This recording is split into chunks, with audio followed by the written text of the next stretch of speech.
Sí, queda todo grabado. Pues muy buenas tardes a todos, también a los que estáis en casa. Y bueno, vamos a empezar con la sesión de hoy. Ay, se me ha olvidado poner el PowerPoint en la sesión, digo, en YouTube. Un segundín. Lo voy a hacer igual que el otro día, porque así vosotros lo veis en grande y se ve mejor, aunque no aparecen las preguntas que va haciendo la gente. Un segundo, a ver.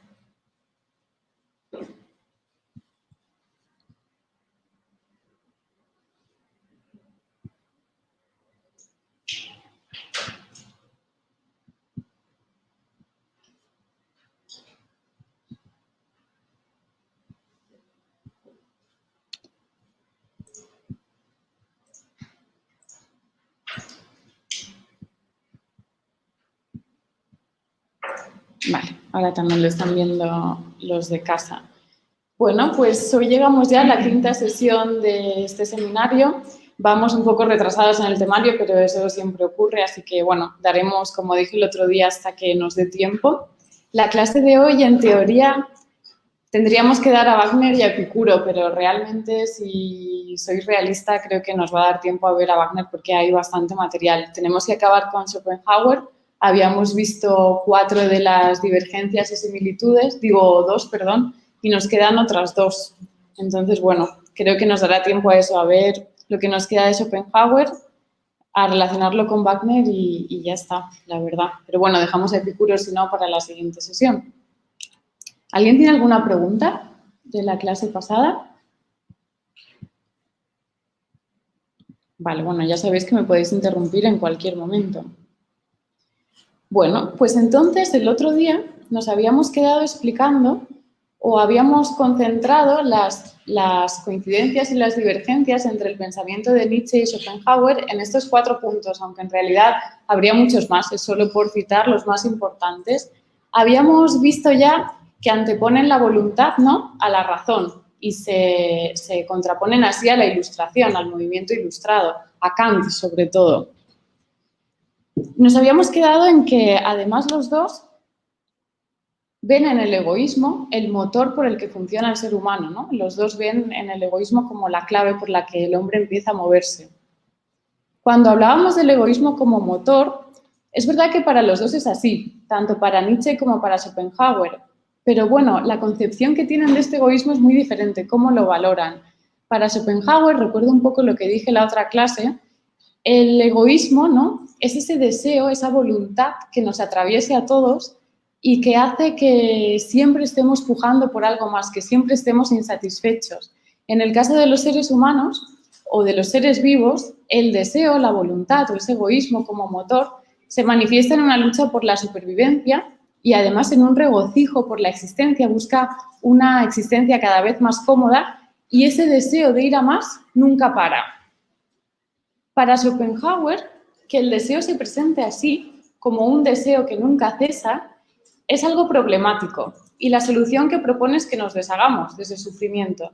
Cuanto menos queramos, cuanto más nos acostumbremos a no desear, más en paz nos vamos a quedar. Cuanto más neguemos ese egoísmo, ¿no?, mejor nos vamos a sentir.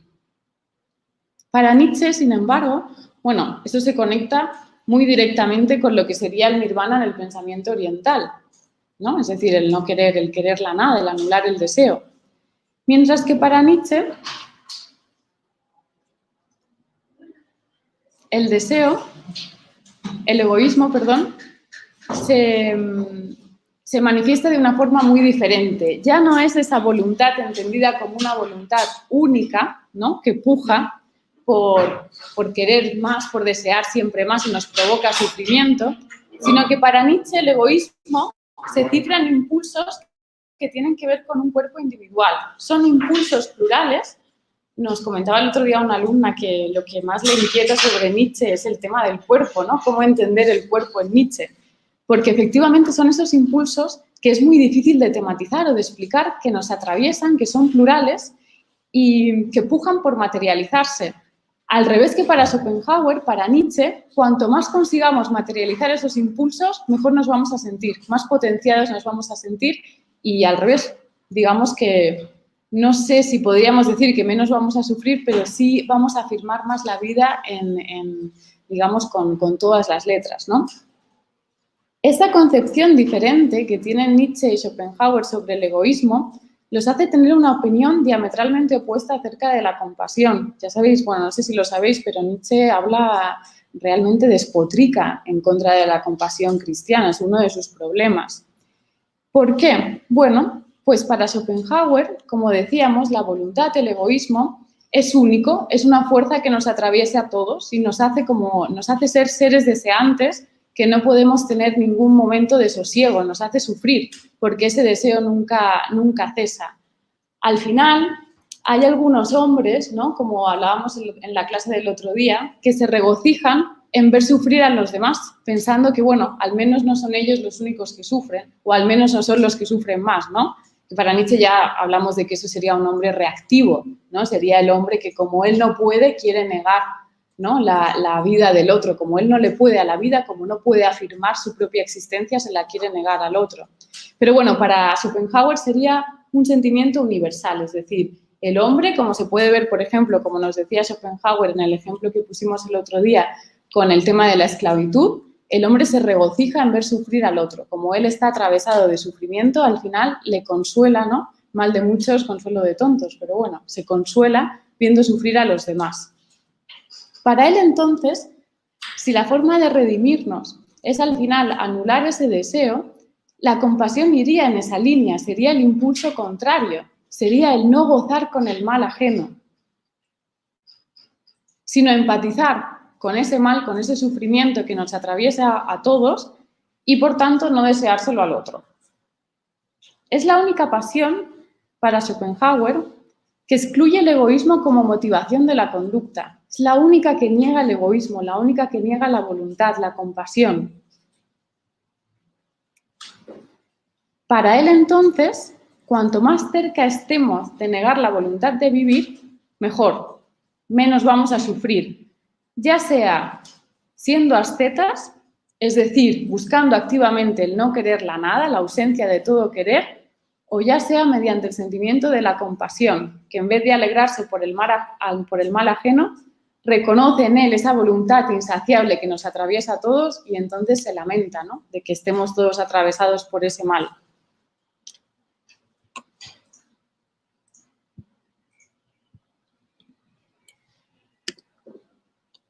Vale, Schopenhauer, en El mundo como voluntad y representación, nos habla del ascetismo, ¿no?, de esta vía para negar el deseo, y nos dice que en lugar del incesante apremio y agitación, del perpetuo tránsito del deseo al temor y de la alegría al sufrimiento, de la esperanza nunca satisfecha y nunca extinguida de que consta el sueño de la vida del hombre volente, en lugar de todo eso se mostrará aquella paz que es superior a toda razón, aquella calma total del espíritu, aquella profunda paz, confianza y alegría imperturbables. Eso sería, ¿no?, llegar, suena mucho al nirvana, llegar a la supresión de cualquier deseo. Ya no estaremos en esa rueda del deseo nunca satisfecho, sino que por fin podremos descansar.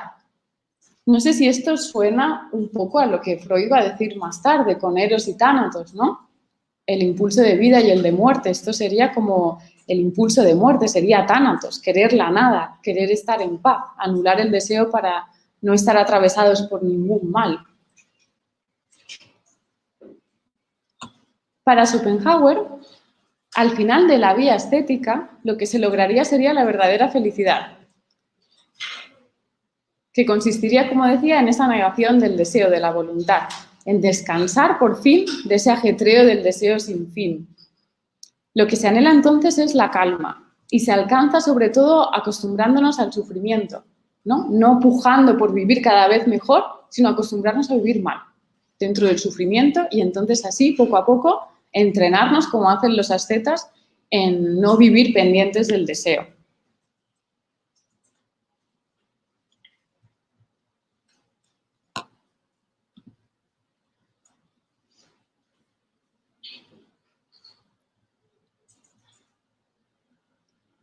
Uy, ya me han hecho una pregunta, pero bueno, la dejaré un poquito más adelante. Vale. Bueno, también en el mundo como voluntad y representación están giradas las citas, luego vendrá la del querer, sale un poco más abajo. De la compasión, a Schopenhauer nos dice: quien renunciando a cualquier privilegio casual no quiere para sí más que la suerte de la humanidad en general, no puede tampoco querer esta durante mucho tiempo. El apego a la vida y sus placeres tiene entonces que ceder y dejar lugar a una renuncia generalizada. Es decir, cuando el hombre por fin ha comprendido que la renuncia al final es el camino para sentirnos bien, en la renuncia al deseo, quiere ese bien para el resto de la humanidad. Lo que quiere es que se renuncie generalizadamente. A Nietzsche esto le vuelve a parecer un sinsentido. Lo que Nietzsche nos va a decir, lo dice varias veces a lo largo de su obra. Yo he cogido aquí una cita del Zaratustra, pero lo dice varias veces. A Nietzsche le parece esto un sinsentido porque cree que incluso cuando nosotros estamos apostando por la nada, seguimos queriendo, lo que queremos es la nada, ¿no? Nos dice él en el Zaratustra: la realidad fundamental de la voluntad humana, su horror vacui, es que esa voluntad necesita una meta y prefiere querer la nada a no querer. Es imposible no querer nada, porque incluso buscando eso mismo, al final sí estamos queriendo algo, aunque sea la nada.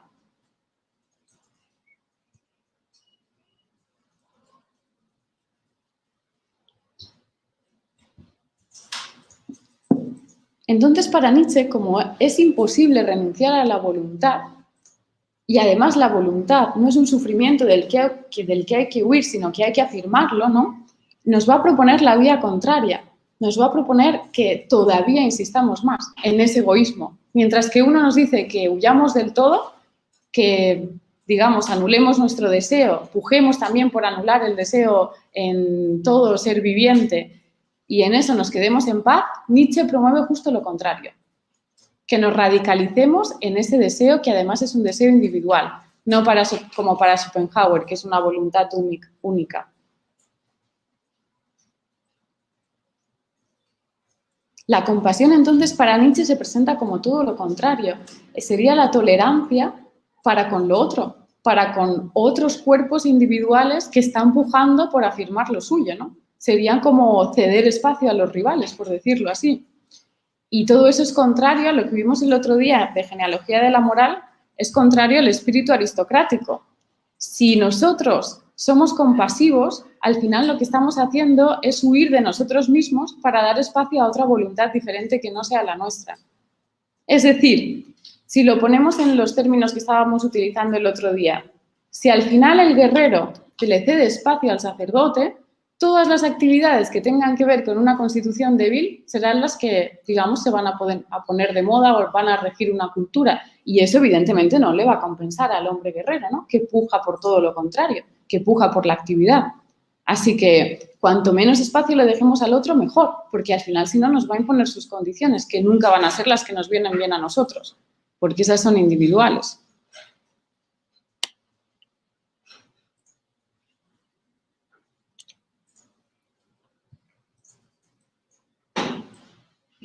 Vale, bueno, entonces con esto hemos acabado este punto, ¿no? Que ya veis que sí, en parte coinciden porque el egoísmo es el motor, pero por otra la conclusión es justamente la contraria, ¿no? Para uno ese egoísmo está bien y para el otro todo lo contrario. Pero bueno, además con Schopenhauer coinciden ambos, o le gusta a Nietzsche de Schopenhauer, que su visión del mundo no sea optimista. Como Nietzsche cree que corresponde a la visión de Sócrates y Platón y la Ilustración, y por supuesto el cristianismo. Entonces, bueno, recuerdo un poco, como habíamos visto en las primeras sesiones, Sócrates y Platón, ¿no? Sustituyen la tragedia, en la que se presentaba el fondo primordial, eso que no podemos controlar, por una discursificación exacta de la realidad, ¿no? Que Sócrates hace, precisa y que nos permite salir de cualquier entuerto, ¿no? Como en la comedia ática nueva. En la Ilustración, Kant continúa con ese proyecto. Es verdad, no podemos acceder al noumeno, pero al menos la racionalidad del hombre sí permite pensar que nuestro modo de conocer es homogéneo. Al menos como sujetos cognoscentes, sí somos lo suficientemente homogéneos para pensar que de algún modo se nos aparecen fenómenos similares, ¿no? Habría un punto de unión en nuestra constitución parecida. Cuando llevamos eso al extremo, ¿no? Al final, ese sujeto cognoscente, de él se pueden sacar estructuras comunes que nos pongan de acuerdo. Y eso es lo que también vimos un día en clase, lo que nos permite postular algo así como un imperativo categórico que nos ponga a todos nos ponga de acuerdo a la hora de actuar, ¿no? Que actuemos como si pudiésemos llevar nuestra acción a máxima universal y que todo se mantuviera en orden, ¿no? En ambos casos, tanto en ese realismo ingenuo que se le llama el realismo de los griegos, que se piensa que conocen el mundo, que acceden al mundo a través del lenguaje, como en la ilustración, que ya no accedemos al mundo, no accedemos al noumeno, pero sí accedemos a un fenómeno que es homogéneo por cuanto el sujeto cognoscente sí es universal.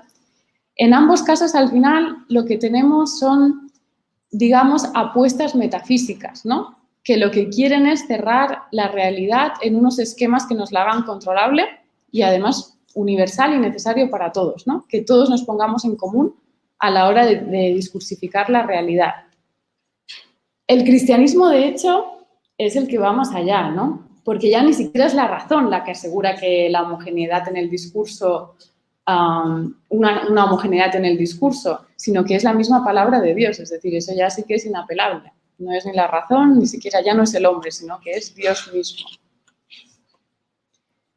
Sin embargo, para Schopenhauer y para Nietzsche, la realidad se presenta de una forma muchísimo más escurridiza. Ya no pueden, digamos, basarse en estructuras metafísicas que la agoten o que la encierren en unos marcos racionales, ¿no? Que nos la hagan digerible, controlable. Para Schopenhauer y para Nietzsche hay un fondo primordial que es puro devenir, que no puede descansar en ninguna forma estática, como siempre comentamos con Heráclito, ¿no? Y los castillos de arena que se construyen y se destruyen, que no tiene fin, que no cesa. En eso sí que coinciden ambos, ¿no? En ambos nunca para ese fondo primordial. En la comedia ática nueva podemos decir que es optimista porque cree que podemos controlar la realidad que nos rodea, mientras que la tragedia, que va en sintonía con lo que opinan Schopenhauer y Nietzsche de ese fondo primordial, nos muestra que el mundo que subyace a las formas apolíneas se nos escapa siempre de entre los dedos. Nietzsche se refiere a eso como pesimismo en la antigüedad. Es un concepto que él utiliza en el Ecce Homo, de hecho. Pesimismo en la antigüedad.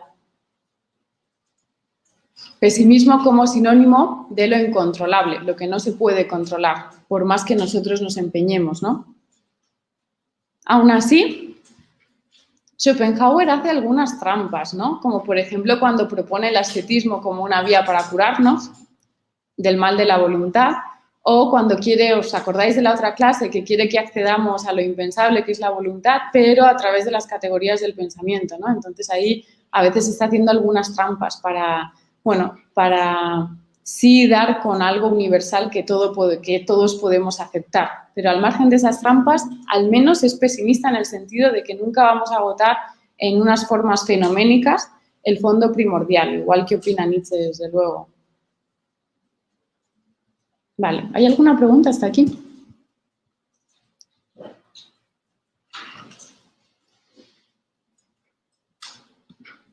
Vale, bueno, pues seguimos con el cuarto punto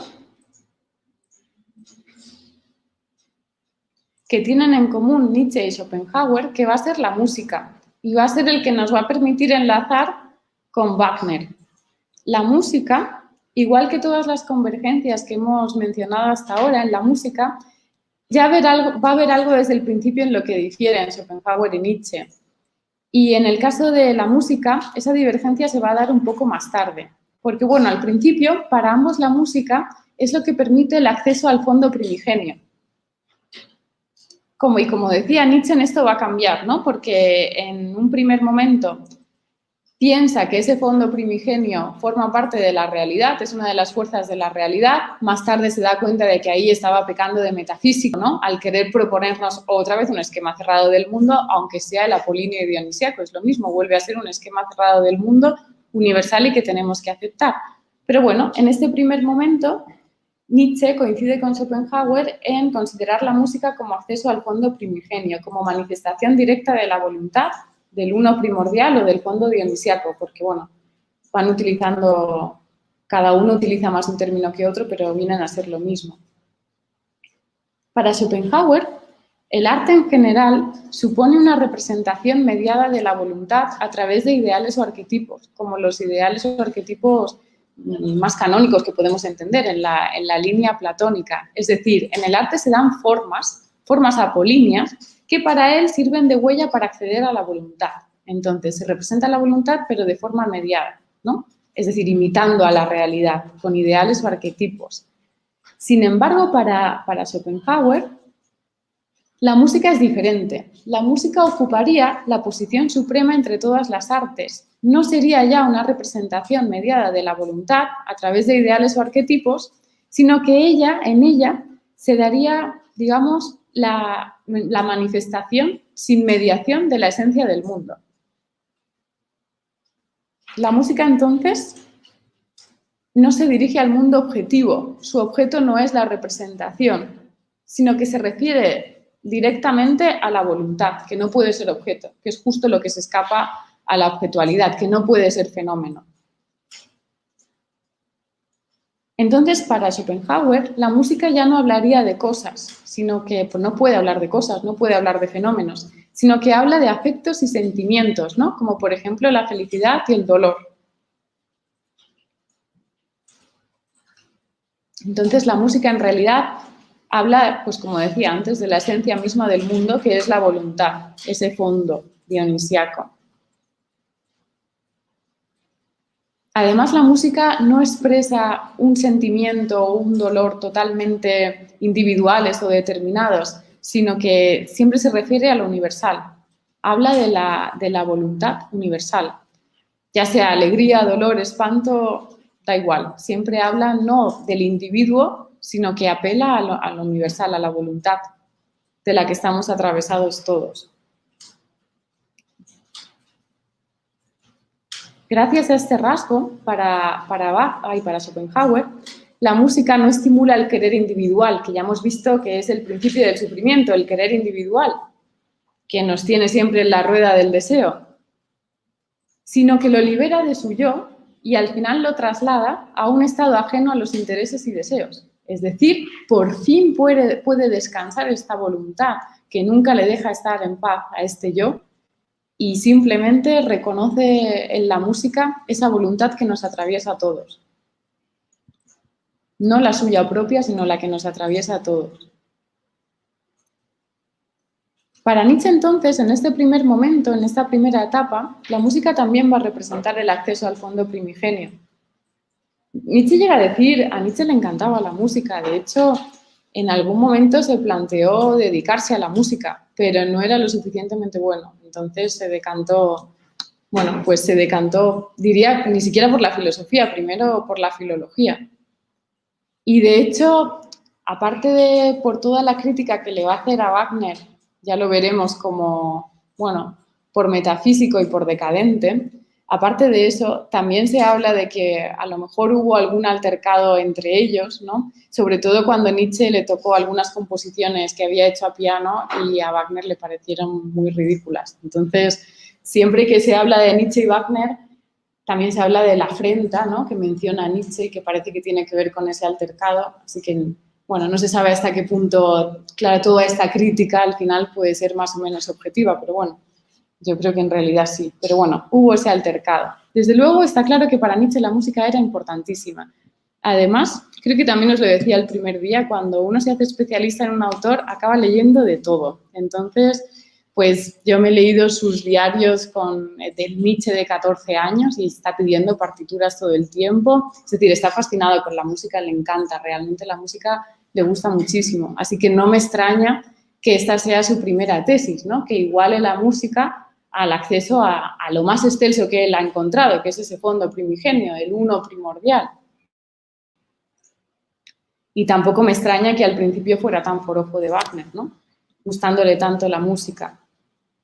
Pero aún así, mientras que para Schopenhauer la música sería un medio para paralizar, al menos en ese momento, los tormentos pasionales de la voluntad, es decir, un lugar que nos aproximaría más al nirvana, ¿no? A la supresión del deseo, Para Nietzsche es justamente todo lo contrario. Es una forma de valentía, de afirmación de la vida, porque tiene que ver con la aceptación de la existencia en toda su crudeza, en toda su espontaneidad e incontrolabilidad, ¿no? Se nos manifiesta la verdad, como nos pasa con Edipo, la verdad de que por más que nos afanemos jamás podremos controlar las circunstancias que nos rodean. Y eso para Nietzsche es un acto de valentía.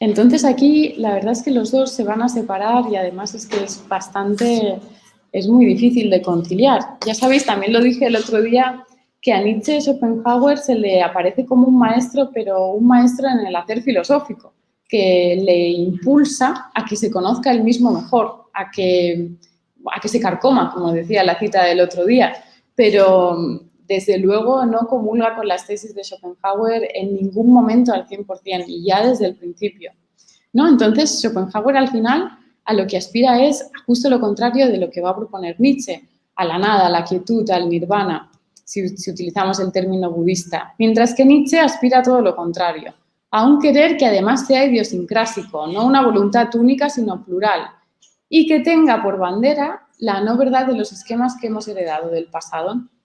Entonces, para Nietzsche, la voluntad de poder hay que agudizarla y, desde luego, no disolverla como quiere Schopenhauer.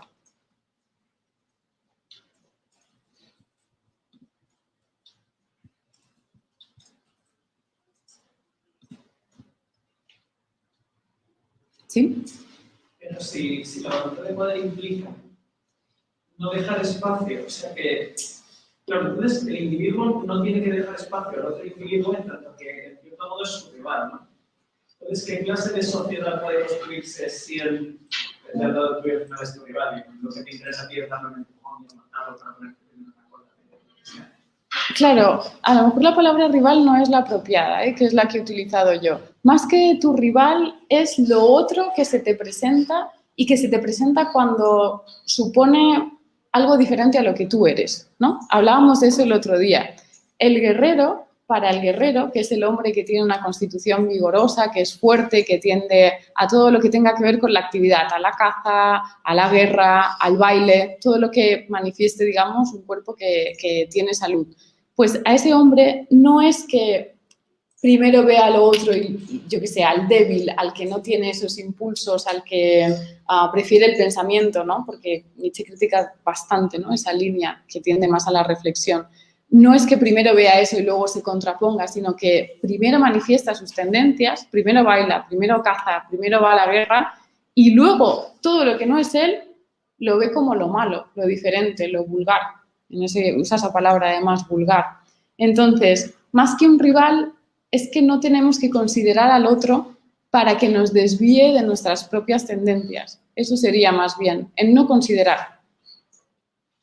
Entonces, bueno, tampoco Nietzsche jamás dirá que hay algunas interpretaciones que van en esa línea y es muy equivocado porque Nietzsche nunca lo dice. Nunca hay que pisar al otro ni siquiera se le tiene que tener en cuenta para pisarlo. Uno simplemente tiene que, digamos, dar rienda suelta, ¿no?, a esas tendencias por las que o de las que está atravesado. ¿Qué pasa? Que como ocurre en Genealogía de la Moral, siempre habrá otros hombres afines, ¿no? Como pasa con la casta aristocrático-guerrera. Pues los guerreros al final se unen porque son los que tienen esas tendencias que tienen que ver con un cuerpo atravesado por una fuerza vigorosa, ¿no? Por ejemplo.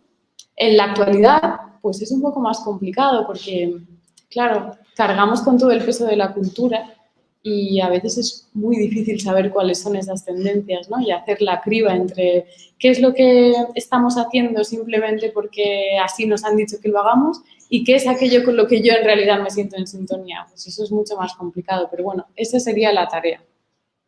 ¿Sí? Vale. Bueno, entonces, como decía, para Nietzsche, el budismo va a ser síntoma de enfermedad de la voluntad. Y lo igual al cristianismo. ¿Por qué? Porque al final nos impone un dogma. Y además el peor dogma de todos, el de querer la nada. Es decir, el de reducir a su mínima expresión nuestra voluntad de vida. La voluntad de poder.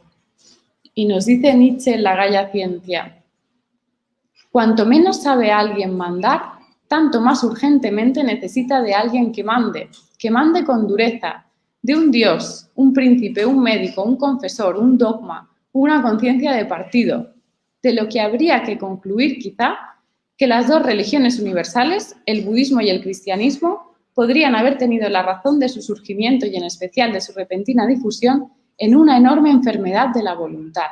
Es decir, cuanto menos seamos capaces de estar en sintonía con nuestras propias tendencias, más vamos a necesitar de un otro que nos organice.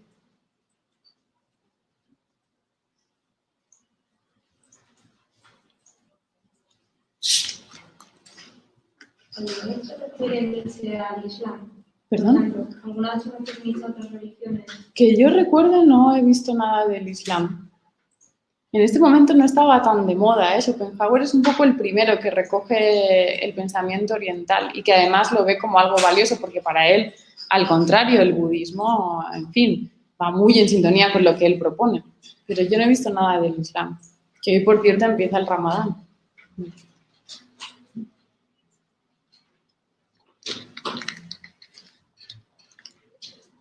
Vale. Su posición respecto a Wagner va a representar esta misma escisión, lo mismo que le pasa con Schopenhauer. Mientras que al principio le parece que Wagner sí representa el pensamiento trágico, esa valentía de enfrentarnos, ¿no?, a lo que no podemos controlar, finalmente le parece que es exactamente lo mismo que Schopenhauer. Lo llama el filósofo decadente para el músico decadente. Porque sí, bueno, Nietzsche, pues eso no es nada, la verdad es que pone a caldo a todo el mundo, ya os lo avisé. Entonces, lo que cree que le ocurre a Wagner es que al final propone un abandono de uno mismo, como si volviésemos al vientre materno, ¿no? Y él lo iguala con la imagen del mar y las olas, ¿no?, que nos mecen y ahí nos dejamos llevar sin ser capaces de redirigir la vida por los cauces que nos interesan a nosotros. Es decir, nos anula la voluntad de poder y nos deja a la deriva. Y esto se ve muy bien con el argumento del holandés errante, que además es una ópera, no es de las últimas, desde luego, de Wagner, de 1843, y se basa en un escrito romántico de Heine. No sé si conocéis un poco el argumento del holandés errante.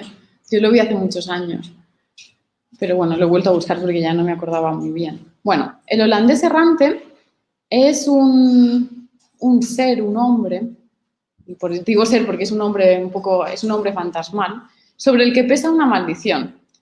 Fue condenado por Satanás a vagar indefinidamente por el mar. Entonces él va en su barco, no hay tripulación, está él solo, y está condenado eso a deambular siempre y sin fin por Satán, ¿no? Puede atracar el barco solo una vez cada 7 años,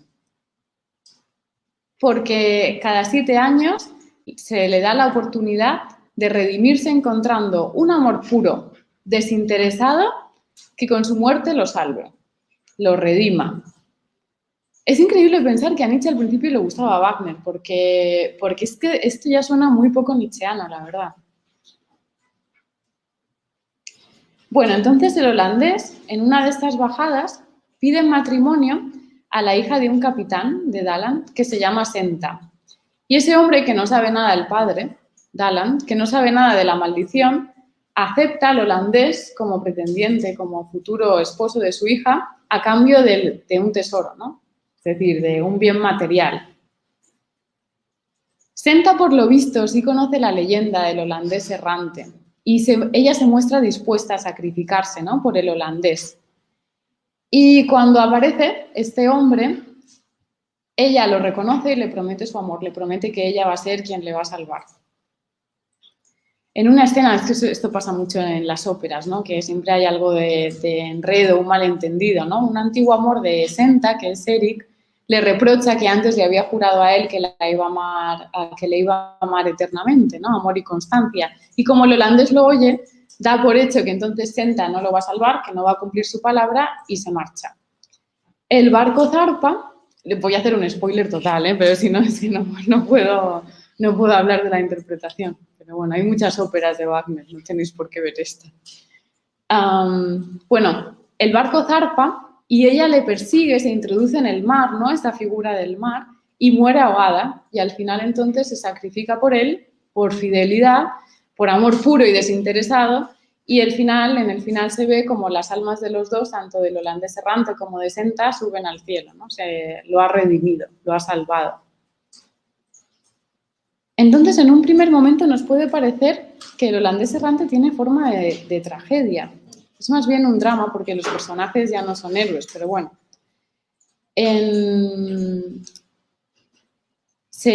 ¿Por qué? Porque a Senta se le presenta un destino que tiene algo de fatal, ¿no? Que es el de su propia muerte, no puede escapar de ese destino y además se cumple, ¿no? Como le pasa a Edipo. Pero en realidad hay algo muy diferente con respecto a Edipo. No hay una fatalidad que se cierna sobre el personaje de la que él, por más que se afane, no puede escapar, ¿no? Como le ocurre a Edipo, sino que ella busca activamente ser la redentora del holandés. Eso ya es muy diferente.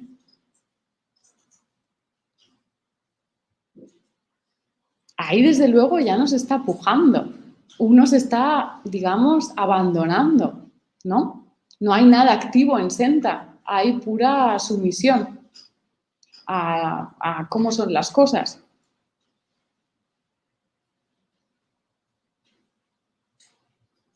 La fatalidad, más bien para que se produzca esa fatalidad trágica, se nos tiene que mostrar que por más que nos empeñemos nosotros en dominar el mundo con nuestros esquemas metafísicos, por más que nos empeñemos no lo vamos a conseguir y entonces el fondo dionisíaco se nos impone, ¿no? Se aparece ahí como ese titán del que no podemos escapar. Sin embargo, aquí no ocurre nada de eso. En este caso, ella muere feliz cumpliendo su propósito, ¿no? No se puede producir ese sobrecogimiento de que somos tan pequeños frente al fondo primordial porque ella en realidad lo acepta con gusto.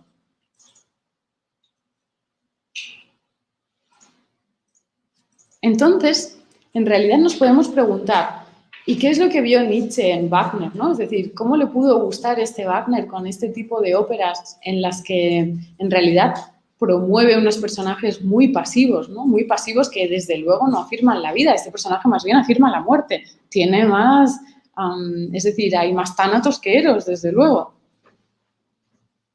Pues para ver un poco la evolución tenemos que ir a los escritos donde Nietzsche habla de Wagner. Sobre todo son estos 4, quizás los 3 primeros, pero ya sabéis, como Nietzsche es un autor aforístico, va hablando de Wagner constantemente y hay, bueno, citas o referencias a Wagner tanto en los fragmentos póstumos como en las obras durante bueno, todos sus textos, ¿no? El primero sería La cuarta intempestiva, que seguramente es el texto que os voy a mandar como lectura. Es un poco aburrido porque es un texto propagandístico, muy propagandístico. Entonces, bueno, La cuarta intempestiva, esas intempestivas las escribe Nietzsche a principios de, creo que del 73 al 76, si no voy equivocada. Son 4, la tercera es la de Schopenhauer, que creo que os la envié, ¿sí? Y la cuarta es la de Wagner.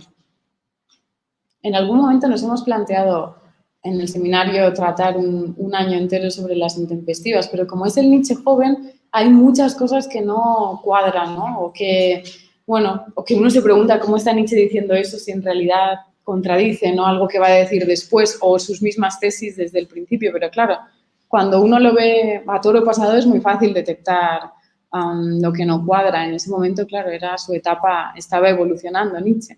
Bueno, entonces, en esta cuarta intempestiva, que se llama Richard Wagner en Bayreuth, es un texto totalmente propagandístico para la empresa de Wagner, sobre todo su empresa en Bayreuth. No sé si conocéis un poco lo del teatro de Bayreuth. Vale, bueno, es un teatro que se construye específicamente para Wagner, solo para Wagner. Desde 1876 se presentan periódicamente sus óperas y hasta el día de hoy, de hecho. Se puede visitar y se presentan todos los veranos, hay un festival, pero la última vez que lo consulté, la lista de espera son 10 años. Así que a lo mejor podéis hacer ahí una reserva y dentro de 10 años, pues, no sé, ahí lo tenéis. Y bueno, fue concebido y bueno, construido en el sentido de que lo diseñó el propio Wagner, con la ayuda de Ludwig II, el rey loco, el Ludwig II de Baviera, que era muy fanático de Wagner, no sé si lo sabíais, pero muy, muy fanático. De hecho, él tiene un castillo, bueno, mandó construir varios castillos este hombre, cuando ya no había necesidad de tener castillos, ¿no? Ya no sé, uno no iba a la guerra con castillos. Sin embargo, este hombre mandó construir varios y tiene uno, que es el de Neuschwanstein, no sé si la pronunciación está muy bien, tenemos un alemán por ahí, pero bueno. En este castillo hay una decoración que está muy basada en las óperas de Wagner, llegando al extremo de introducir incluso, bueno, yo he estado en este castillo, es impresionante el castillo. Os he traído aquí una, no sé si se ve muy bien, ¿os suena la fotografía? Bueno, es el castillo en el que se inspiraron para construir el castillo de Disney, es decir, no sé, la verdad es que es muy, muy, muy bonito, enorme y es impresionante. Pues dentro del castillo las estancias también son muy bonitas y casi todo está basado en Wagner. Este hombre estaba obsesionado, ¿no? El rey loco estaba obsesionado con Wagner.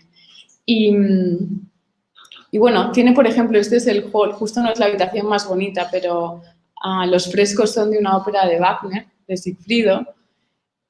Pero bueno, esto todavía encaja en lo que podríamos esperar de la decoración de un castillo. Pero luego este señor hizo estancias como esta.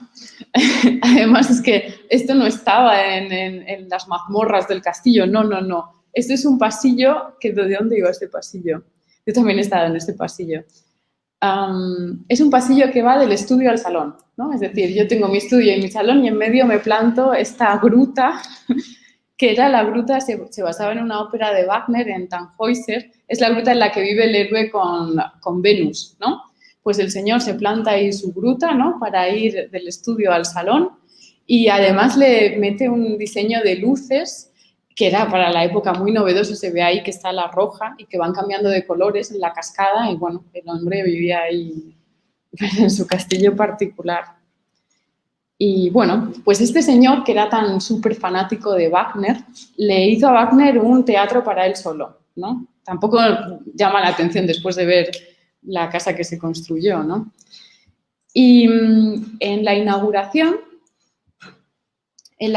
se representaron 4 óperas de Wagner que constituyen el ciclo del Anillo del Nibelungo. Esto no sé si os suena, son 4 óperas.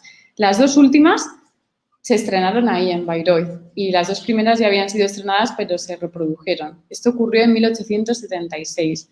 A Nietzsche le produce un trauma asistir, por decirlo con terminología moderna, un trauma asistir a esta representación, porque es justo en el momento en el que él ve que no tiene nada que ver con Wagner ni con la empresa de Wagner, justo en esta representación. Luego lo veremos más detenidamente. Bueno, esta cuarta intempestiva de Richard Wagner en Bayreuth, en teoría ya os he dicho que es propagandística y estaba normalmente hablando muy bien de Wagner, pero ya se empiezan a vislumbrar algunas tesis que no cuadran con lo que Wagner estaba promoviendo, ¿no? Y de hecho Nietzsche, en un momento, llega a tener miedo, y lo confiesa en una carta, de que a Wagner no le gusta esta cuarta intempestiva. En teoría es un texto para Wagner, pero ya tiene miedo de que Wagner vea que hay algo que no cuadra, que no opinan lo mismo, ¿no?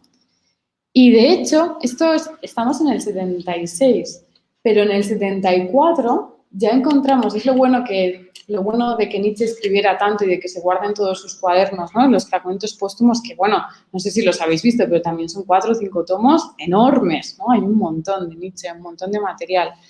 Y en estas notas de 1874 ya hay un enfriamiento hacia Wagner.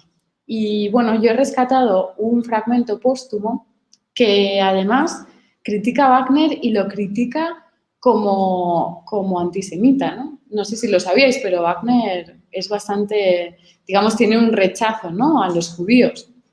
Y, bueno, sí, tiene un rechazo a los judíos. Y Nietzsche, que también también choca a alguien que lee la obra de Nietzsche, que luego los nazis lo pudieran utilizar, desde el principio se declara totalmente en contra, es muy antisemita.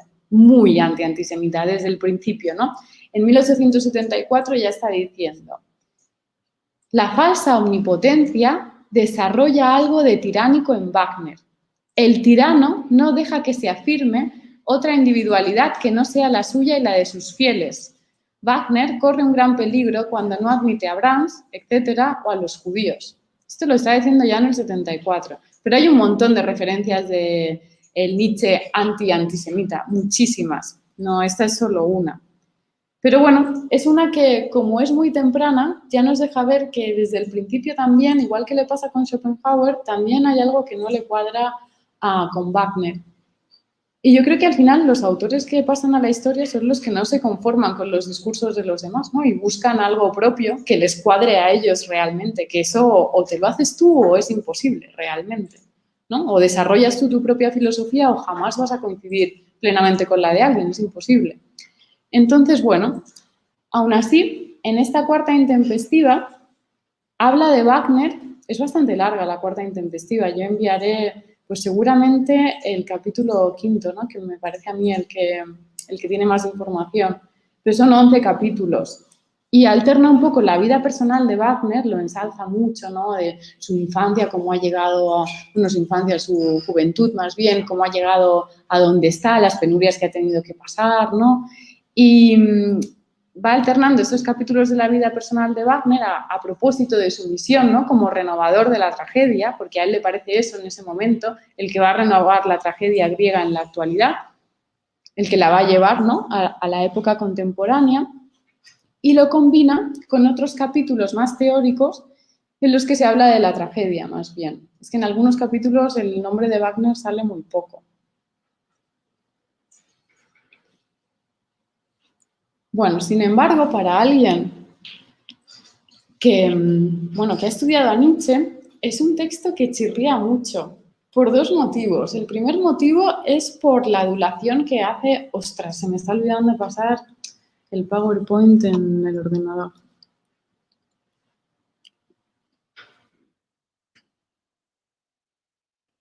Sí, perdonad los de casa.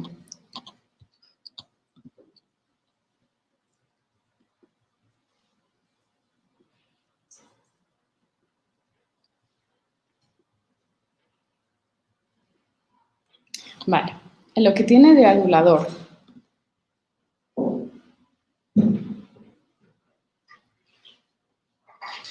Vale, a poco que hayamos leído a Nietzsche ya vemos que él no se deshace en halagos para con nadie. A veces tiene, bueno, algunos fragmentos muy bonitos de cara a autores como Stendhal, por ejemplo, como Dostoyevsky también, pero siempre hay también crítica, es decir, encontrar un texto y además tan largo en el que todo sea pura adulación, eso también es muy raro, ¿no? Es decir, ocurre en esta intempestiva porque es un texto propagandístico, pero no tiene nada que ver con el estilo de Nietzsche ni con la personalidad de Nietzsche en realidad. Entonces, bueno, nos chirría un poco toda esta adulación a la figura de Wagner. En el primer capítulo, RV es Richard Wagner en Bayreuth, ¿no? Es la abreviatura se pone así. Para la cuarta intempestiva. Entonces nos dice: en aquel día de mayo del año 1871, cuando bajo una lluvia torrencial y un cielo encapotado se colocó la piedra fundacional en la colina de Bayreuth, Wagner regresó en coche a la ciudad con algunos de nosotros. En el trayecto guardaba silencio y dirigía sus ojos hacia sí mismo con una prolongada mirada que no habría palabras para describirla. Cumplía ese día los 60 años de edad. Todo lo precedente era la preparación para ese momento, ¿no? Es decir, cómo nos está vendiendo que al final el proyecto de Bayreuth es un megaproyecto para recuperar el saber trágico de los griegos de la mano de un genio como es Wagner, ¿no? Es decir, lo honrados que deberíamos estar, ¿no? Por poder acceder a ese acontecimiento fundacional, nada más y nada menos. Entonces aquí vemos un poco de megalomanía, ¿no? En este caso dirigida hacia Wagner, pero desde luego en el Ecce Homo la va a redirigir hacia sí mismo. Si es justificado o no, eso ya depende de cada lector. Para mí sí, claro, pero no sé. Eso ya depende de cada lector. Vale, otra cosa que nos chirría en esta cuarta intempestiva es cómo utiliza la palabra metafísica, ¿no?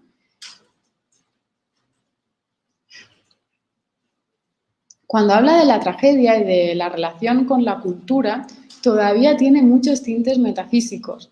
Ya sabéis que en el 72 se publica El nacimiento de la tragedia y se ve sobre todo, además de la cuarta intempestiva, en un prólogo que le va a dedicar a Richard Wagner en El nacimiento de la tragedia, con fecha de 1871 en Basilea, es decir, cuando todavía era profesor catedrático en la universidad. Y, bueno, sigue manteniendo, ¿no?, esa aproximación similar al fondo dionisíaco como fuerza vital y eso se manifiesta también en la intempestiva. Nos dice: yo estoy convencido de que el arte es la tarea suprema y la actividad propiamente metafísica de esta vida.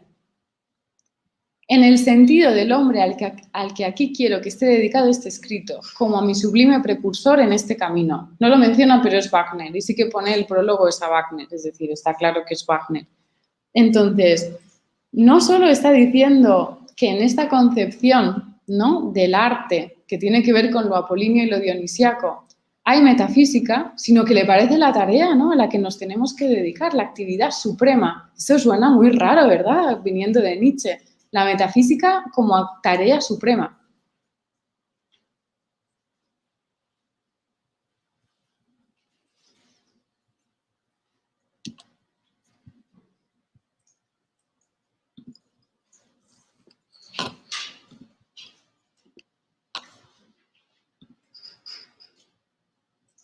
Vale. Bueno, esto por lo que se refiere a la cuarta intempestiva, que es el texto en el que él va a ir más en la línea de Wagner, desde luego. Porque lo otro ya es un salto a tres textos que ya es el Nietzsche adulto, maduro, el Nietzsche ya, el último Nietzsche, de hecho, porque son textos del final de su vida, de muy poco antes de ese episodio con el caballo de Turín, ¿no?, por el que, bueno, Nietzsche ya no queda fuera de juego, inoperativo. Y son esos tres textos que apuntaba antes: el caso Wagner, Nietzsche contra Wagner, y luego un comentario del caso Wagner en el Ecce Homo, que el Ecce Homo siempre nos viene bien para ver qué pensaba Nietzsche. Vale, entonces en el caso Wagner lo escribe en mayo de 1888. En el 89 es cuando ocurre el episodio con el caballo de Turín. Es un texto muy corto, además él está totalmente metido en la obra que nunca llegó a ver la luz, que es La voluntad de poder, estaba muy metido en esa obra, que en teoría le tenía que llevar, ¿sí? Es esa que ahora lo han publicado como un volumen muy gordo, pero que es como...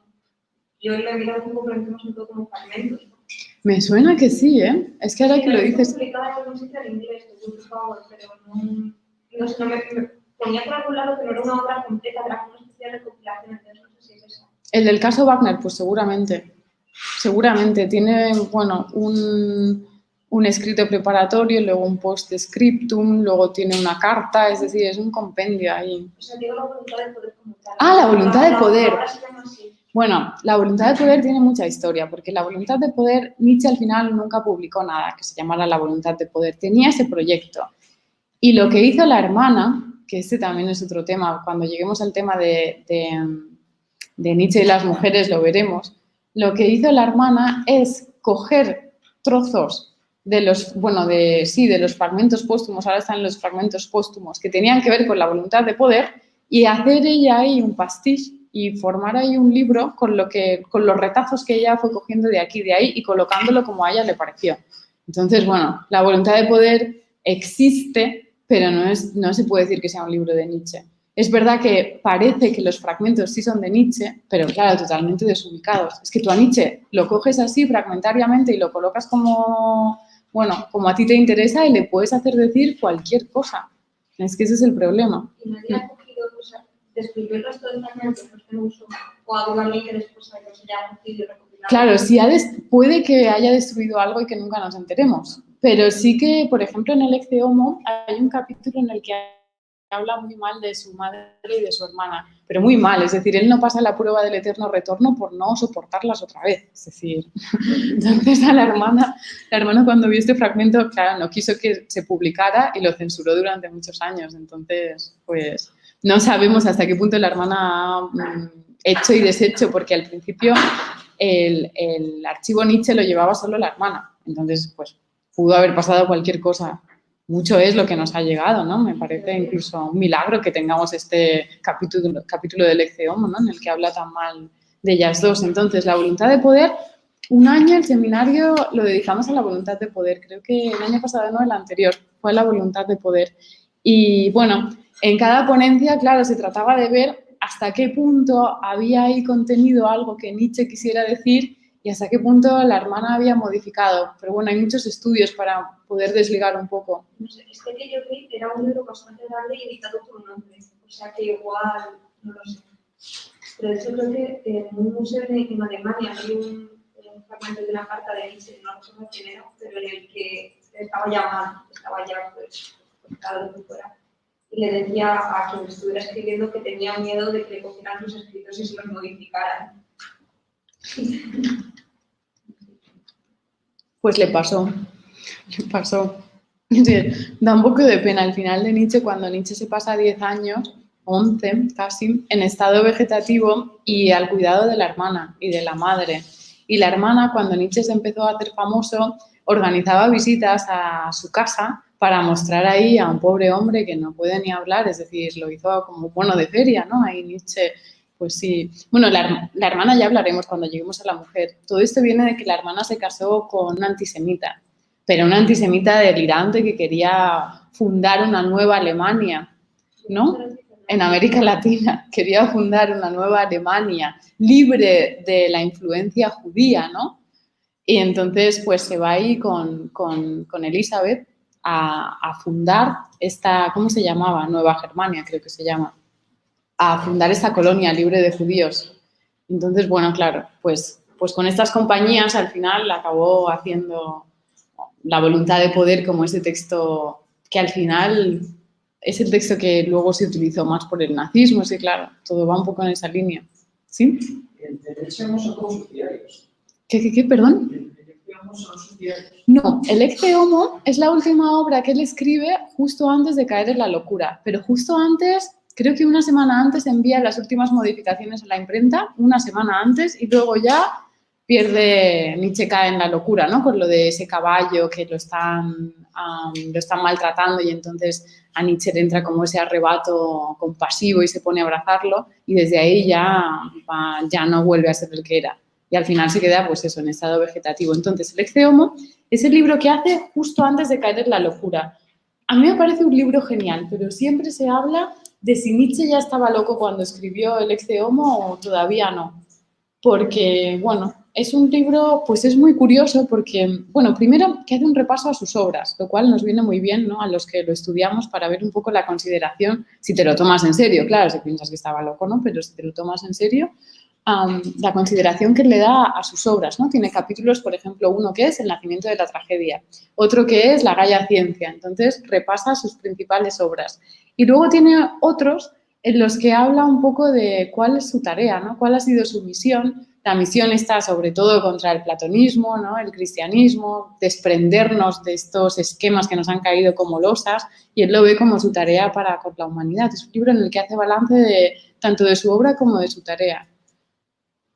Lo que pasa es que es un libro que hay que leer cuando ya se sabe bastante de Nietzsche, porque si no, pues no sabes muy bien a qué se refiere, lo que es muy potente, la verdad es que es muy potente el Ecce Homo.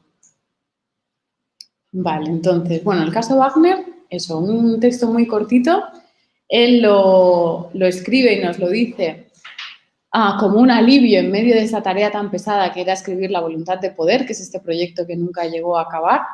Y sobre todo es el que voy a utilizar porque como es más corto, es más asequible y entonces lo podemos dominar mejor para coger fragmentos de aquí y de ahí y enviaros luego un texto, ¿no? Seguramente lo que os envíe lo tengo que revisar otra vez, pero va a ser el capítulo 5 de La cuarta intempestiva y algunos fragmentos del caso Wagner. Ya vemos 1888, es decir, nada que ver, ya está totalmente desvinculado de Wagner, ya se han peleado oficialmente, entonces ya no tienen nada que ver. Bueno, luego tenemos Nietzsche contra Wagner, que es de la Navidad de 1888. Es un escrito muchísimo más largo. Este sí quedaría para una sesión, un año entero comentarlo. Y es una obra importante, ¿no? Más allá de los problemas personales que Nietzsche pudiera tener con Wagner, sí es una obra importante de cara a su pensamiento. Y el último sería el caso Wagner, un problema para musicantes, que es un capítulo en el Ecce Homo en el que en teoría está hablando del caso Wagner, de su otro escrito, pero no habla demasiado. Es decir, ahora lo veremos, del Ecce Homo me he basado más en el capítulo en el que habla de humano demasiado humano que en este de Wagner, porque bueno, sobre todo es que son apenas 5 páginas y habla sobre todo del problema que tienen los alemanes con el logocentrismo y con el racionalismo, ¿no? Cómo están obsesionados con hacerse cargo, cómo están atravesados de necesidad metafísica frente a, por ejemplo, a sus tan admiradísimos franceses, ¿no? Como Stendhal, que los denomina psicólogos del instinto, ¿no? Que es lo que a él le gusta. Bueno, entonces, como os decía,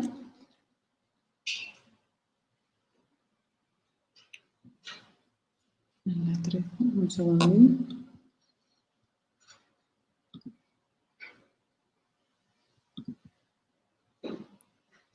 Vale, como os decía, la ruptura con Wagner se gesta desde muy pronto, ¿no? Ya vemos que en 1874 hay algunos fragmentos póstumos que nos dan a entender que ya hay cosas de Wagner que no le cierran, como por ejemplo que sea antisemita. Eso no le cierra a Nietzsche. Y volviendo a lo que preguntabas antes, ¿por qué no le cierra? ¿O qué es el tirano para Nietzsche o Wagner en este caso? Es el que, como tiene miedo de lo otro, no quiere dar cabida. Pero claro, eso para Nietzsche ya no es una buena señal que tú tengas en cuenta a lo otro o al otro. Eso significa que tú no te ves con la suficiente fuerza. Por eso tienes que tener en cuenta el que está delante. Y eso, claro, es un síntoma de decadencia. No es un cuerpo fuerte, no es una voluntad de poder totalmente afirmativa la que está pensando en el otro. Por eso no le parece bien que Wagner sea un tirano.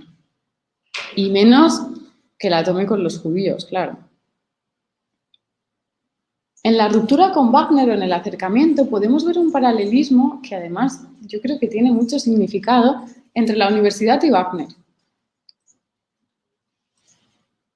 Cuando lo nombran casi profesor de Basilea a los 25 años, en ese momento prácticamente coincide con el encuentro con Wagner. Es decir, al mismo tiempo que él accede a ese puesto en la universidad, también conoce a Wagner. Digamos que ahí está totalmente metido pues en lo canónico, ¿no? Es catedrático y encima se codea con Wagner.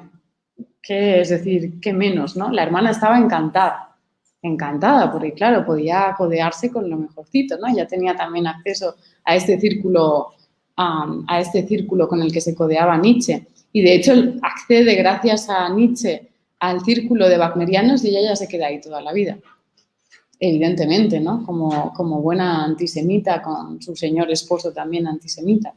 Entonces, bueno, es como la época de Nietzsche en la que él se somete más a los esquemas que le son ajenos, en el que hace un poco lo que se espera de él y está atravesado por los esquemas de prestigio de la época, es decir, catedrático y encima codeándose con Wagner. Y sin embargo, cuando tiene esa fuerte crisis personal, sobre todo en el 75 y en el 76, que es cuando está escribiendo Humano demasiado humano, Nietzsche ya tiene muchos dolores de cabeza, pero bueno, yo que he leído sus diarios del jovencísimo, del niño Nietzsche, ¿no? Con 14 años ya empieza a tener mucha migraña y está en la enfermería muy frecuentemente, pero bueno, aquí ya se le empieza a hacer insoportable, hasta tal punto que Humano demasiado humano se lo tiene que transcribir un antiguo alumno suyo, Peter Gast, que también sale mucho, bueno, se asocia mucho a la figura de Nietzsche porque lo ayudó mucho. Y en este momento de fuerte crisis, ¿no? Él escribe Humano demasiado humano y lo publica en el 78. Ya está totalmente alejado de las ideas wagnerianas. Ahí ya no hay nada de metafísica. Él ya entra en lo que hemos denominado la etapa positivista o ilustrada o cientificista, pero en este sentido de deshacerse de todo lo metafísico. Aquí ya no perdona una, ¿no? Y el primero al que le corta la cabeza es a Wagner. A sí mismo también, se critica mucho a sí mismo en el nacimiento de la tragedia, pero a Wagner también. A Wagner este texto no le gusta nada, de hecho lo critica oficialmente. Publica un texto criticando Humano demasiado humano. Y Nietzsche en el 79 abandona la universidad. Así que ahí corta, digamos, con todo lo que tiene que ver con el otro para reivindicarse a sí mismo, tanto con Wagner como con la universidad.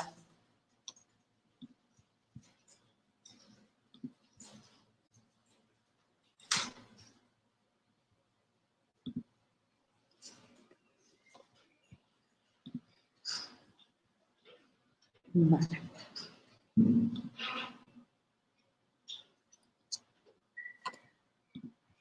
Un segundo que vea cuál toca ahora. Esta.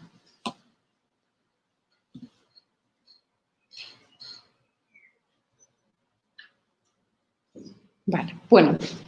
¿Qué es lo que le gusta sobre todo de Wagner al principio, ¿no?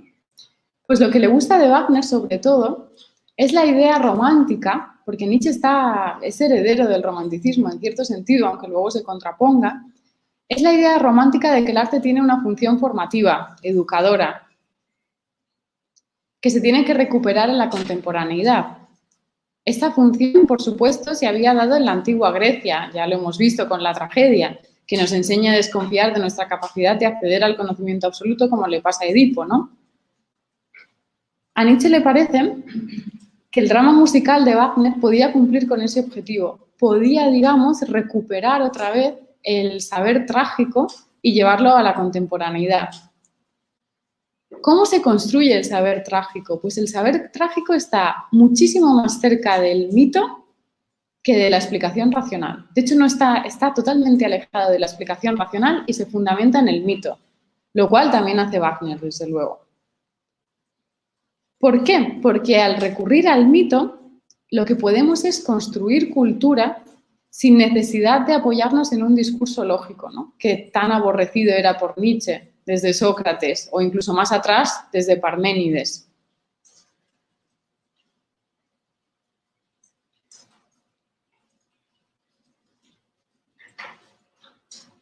Nos dice Nietzsche en La cuarta intempestiva: pocos tienen la capacidad de conservar en absoluto su individualidad en la lucha contra una formación que cree demostrar su éxito no ayudando a construir sensaciones y necesidades claras, sino de otra manera, atrapando al individuo en la red de los conceptos claros y enseñándole a pensar correctamente, como si tuviera algún valor hacer de nadie un ser que piense y que deduzca correctamente si no se ha conseguido convertirlo previamente en un ser que sienta correctamente.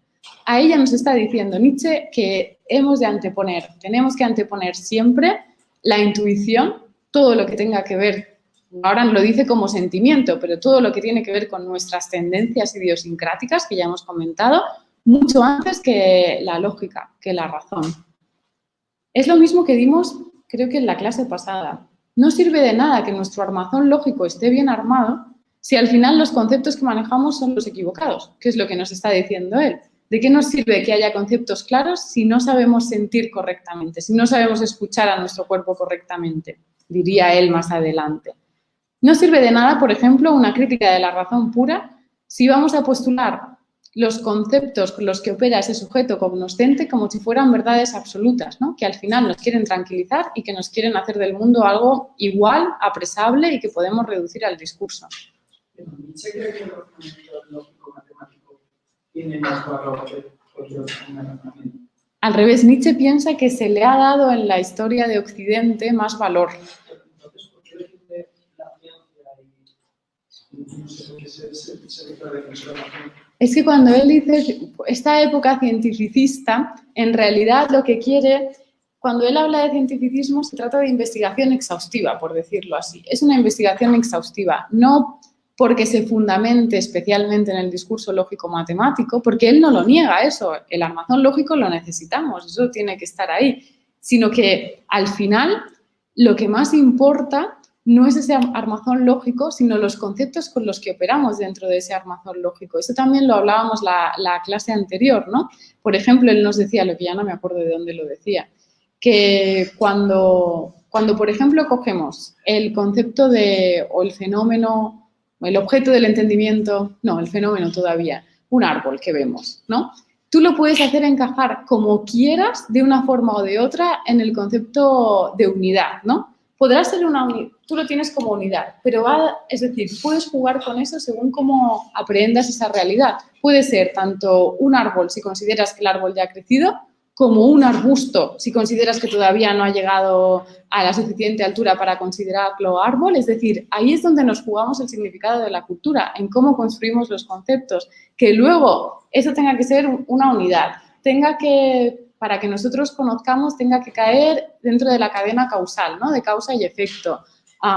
Todo eso muy bien, eso es innegable, eso forma parte de nuestra forma, del pensamiento, del lenguaje.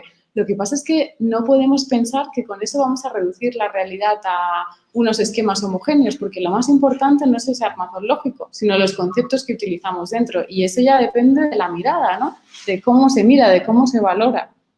Entonces, no vayamos a entender que puede dar igual el concepto y jugar con ellos como quieran. O sea, eso sería el nihilismo negativo, ¿no? Cuando decimos, pues como no hay verdad y como todo depende de la perspectiva, de dónde lo miremos y de lo que nos parezca, pues puedo aceptar esto y puedo aceptar lo contrario. Sin embargo, él sí que pone un criterio por el que podemos elegir conceptos que son mejores o distinguirlos de conceptos que son peores. Y tiene que ver con el autoexamen. Es decir, tiene que ver con lo que aquellas teorías que al final a nosotros nos ayuden a afirmar más nuestra existencia, que nos permitan, digamos, exponer o no, llevar a... Sí, que nos permitan que nuestra voluntad de poder emerja mejor, al final esas son las que nos tenemos que creer, esas son las que más nos sirven. dice que entonces está mejor o peor. Pues es decir, tú mismo tienes que ver si aquello te potencia o te despotencia. Es un autoexamen que solo puedes hacer tú, como el eterno retorno, ¿no? Cómo tendrías que querer la vida, ¿no? Para volver a pasar por cada uno de los momentos que has tenido hasta ahora. ¿Qué es lo que tendrías que haber decidido en cada momento? ¿Cómo te hubieras sentido mejor? Eso solo lo sabes tú, desde luego. Eso solo lo sabes tú.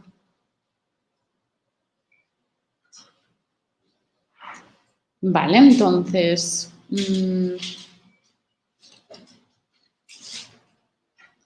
Vale, en este primer momento... Todavía piensa entonces que la música es la que nos va a devolver a esa esfera previa a la convención, a esa esfera previa a la delimitación de los conceptos rígidos como verdades absolutas, y nos pone en la posición, nos coloca en la posición correcta por la que no debemos aceptar lo que se nos imponga, sino únicamente aquello que hace mella en nosotros, que es lo que él va a defender más adelante.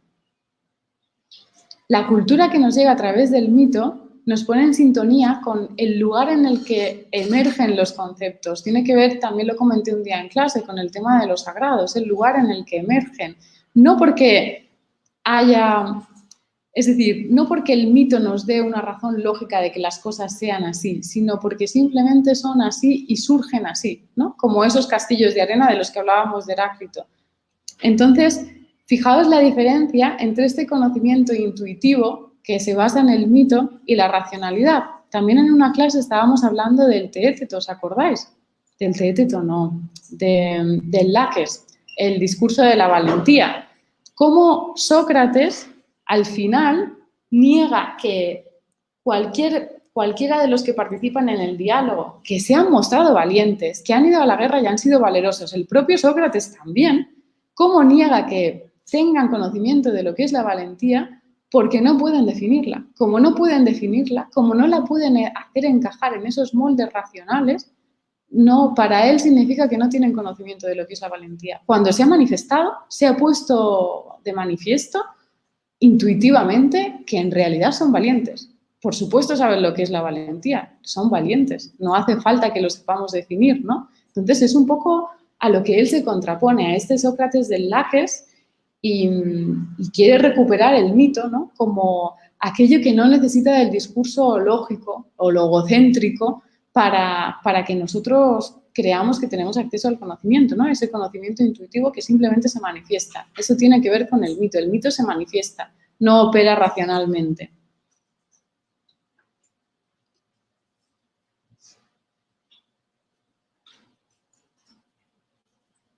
Vale.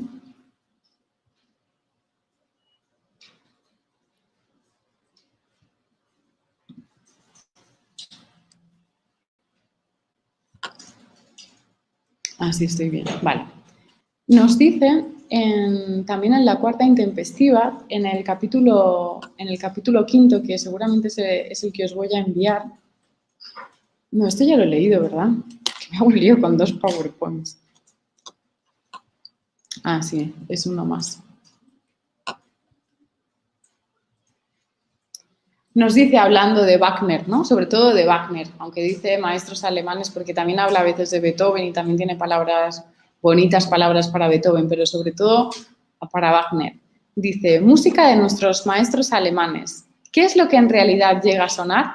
Pues ni más ni menos que la sensación correcta, la enemiga de toda convención, de toda alienación e incomprensibilidad artificiales entre los seres humanos. Esta música es un retorno a la naturaleza, es decir, un retorno al fondo dionisíaco, un retorno a aquello que permite la emergencia de las formas apolíneas.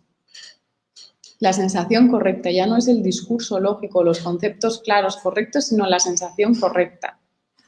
Entonces, claro, ese fondo dionisíaco es aquel del que pueden surgir todas las formas y que nos mostraba la tragedia griega. Pero además es el que es capaz de construir cultura, comunidad, porque se presenta como en forma de mito constitutivo. Los mitos son constitutivos. El mito, como decía, simplemente nos muestra cómo son las cosas y nunca por qué las cosas son así. Es decir, desde esta mirada del mito, si alguien observara el diálogo del Laques, se le aparece como evidente que esos 3 señores saben perfectamente lo que es la valentía. No necesita una explicación que esté, bueno, que discursificadamente nos encaje, ¿no? No razona el mito, sino que instaura e impone. En la época nihilista, en que la religión cristiana ya no tiene ningún poder, ¿no? Estamos en la época de la muerte de Dios, no tiene poder para crear comunidad. Ya hemos visto que se llega a este punto, sobre todo por la industrialización, cómo la gente pierde las estructuras porque, bueno, de repente tienen que venir a vivir a las ciudades y quedan totalmente vacíos, ¿no?, de sus propias tradiciones. Cómo en ese momento lo que se necesita, o lo que en ese momento cree Wagner y también Nietzsche, lo que se necesita es recuperar un mito que vuelva a establecerse al menos como una verdad fundacional desde la que constituir comunidad, ¿no? Es un poco el problema que se tiene a finales del siglo XIX. Ahora que Dios ha muerto y que en realidad, en el sentido de que ya no hay valores absolutos, bueno, ¿y cómo nos organizamos ahora? Pues les parece que el mito es una buena solución, en el sentido de que no te dice, no es como el imperativo categórico, que ya se ha mostrado pues, como un fracaso porque no tiene en cuenta ni siquiera la naturaleza completa del hombre, ¿no?, que también está patológicamente afectado. Sino que, bueno, el mito, como no razona, sino que se impone, sí que permitiría construir otra vez la comunidad. No porque tenga que ser así o asá, sino porque... ¿Sí? No, ¿dónde tiene fundamento el mito? No tiene fundamento, es así y punto. O sea, al final es como que no hay nada detrás, es una nada. Bueno, surge de unas fuerzas que no podemos discursificar. Como serían las fuerzas de las que habla Nietzsche que atraviesan los cuerpos. Lo que pasa es que nosotros estamos tan acostumbrados a explicárnoslo todo con palabras que cuando algo sobrepasa esa esfera pensamos que no es nada, ¿no? Que es un poco lo que quieren reivindicar toda esta línea de autores, con el pensamiento trágico y con la intuición. Creo que hay alguna relación, no sé si Jung menciona a Nietzsche o si Nietzsche dice al resultado parecido a las teorías de Jung sobre el concepto colectivo y los arquetipos. Jung sacó no hace mucho un libro sobre Nietzsche que yo todavía no he leído, pero dicen que es fabuloso. Yo siempre he leído el y analizar mucho súper detallado. Dicen que es buenísimo. Entonces, no sé cómo es. No sé. A lo mejor se llama solo Nietzsche, es que no lo sé, pero es la interpretación de Jung sobre Nietzsche, entonces sí, hay mucho tema en común, desde luego. Ya os comenté la otra clase que Freud llega a un momento, la línea del psicoanálisis, que Freud no quiere leer más a Nietzsche porque quiere descubrir él, no quiere que, digamos, que Nietzsche se lo descubra todo, tan de acuerdo porque se muestra muy de acuerdo con todo lo que Nietzsche va diciendo. Entonces sí, ahí hay hay mucho en común.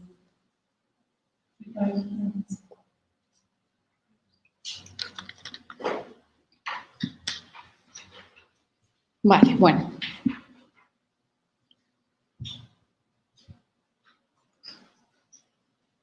Vale, Nietzsche, en El nacimiento de la tragedia, esto no lo tengo, nos dice, o hay una pequeña cita en el que hace referencia, ¿no?, al valor de los mitos para crear cultura, para crear comunidad dentro de esa época del nihilismo, y nos dice: solo un horizonte delimitado por mitos puede dar unidad a todo un movimiento de civilización. Esa no está porque era muy corta. Es El nacimiento de la tragedia.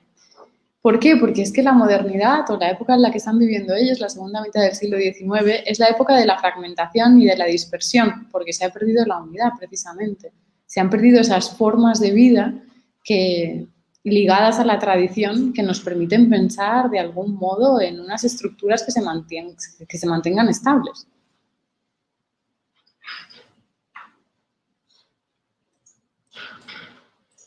La verdad es que no os quiero liar más, porque es justo lo contrario de la interpretación de Nietzsche, pero si habéis leído diálogos platónicos, sabéis que muchos diálogos son aporéticos y muchos acaban con un mito, realmente. Entonces, bueno, yo desde luego no estoy nada de acuerdo con la lectura que hace Nietzsche de Sócrates, lo que no me quería meter ahí porque si no es muy lioso explicarlo, ¿no? Pero yo no estoy tan segura de que a Sócrates le parezca que solo lo racional, solo lo discursivo es lo que vale. Es más, el discurso falla todo el tiempo y al final solo le queda el mito. Él, digamos, cuando alguien le pregunta, bueno, más bien cuando él pregunta, ¿no? Es decir, ¿qué es la valentía? Él va preguntando, le dan una definición.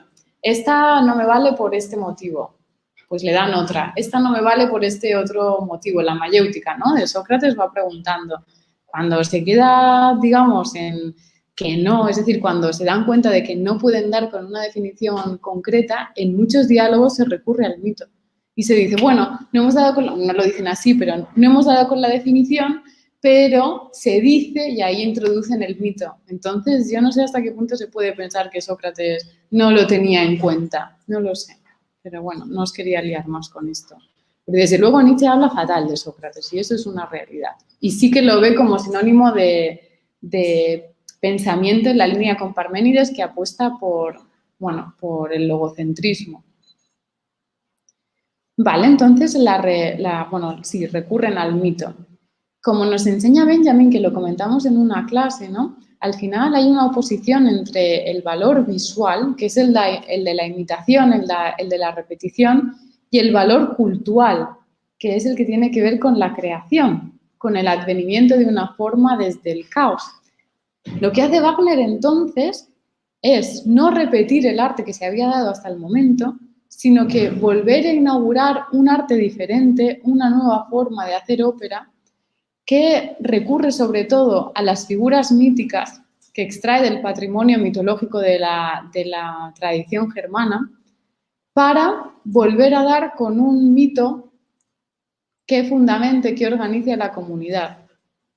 Lo que quiere dejar atrás es el lenguaje lógico impositivo, ¿no?, que nos viene desde la racionalidad, que se ve, y Nietzsche también lo ve así, como una fuente de desconexión que al final nos aliena, nos hace extraños a nuestra propia cultura, nos hace que no nos reconozcamos, ¿no? Al final, pues eso pasa en el diálogo del La, que se van muy perturbados, ¿no? Porque ellos que saben o que han visto que son valientes, realmente se van aceptando que no saben lo que es la valentía. Es que eso contraría bastante.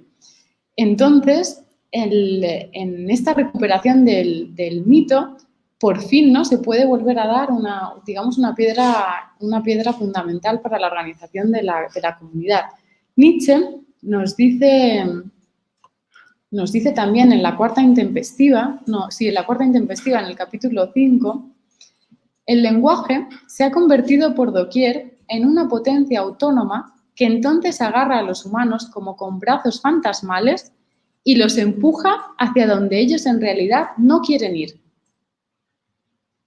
provocando el dolor de la convención, es decir, de estar de acuerdo en las palabras y las acciones sin llegar a un acuerdo en la esfera del sentimiento. Eso es exactamente lo que ocurre en el diálogo del Laques. Racionalmente, discursivamente, están de acuerdo con Sócrates en que no pueden ser valientes porque no saben lo que es la valentía, se marchan y disuelven la reunión y se van pensando porque han fracasado en ese propósito, pero realmente, si atienden a la esfera del sentimiento, Nietzsche lo llamará luego la esfera de la intuición, es obvio que saben lo que es la valentía. El lenguaje al final se impone como una traba al conocimiento. Según cómo se utilice, es una herramienta de doble filo.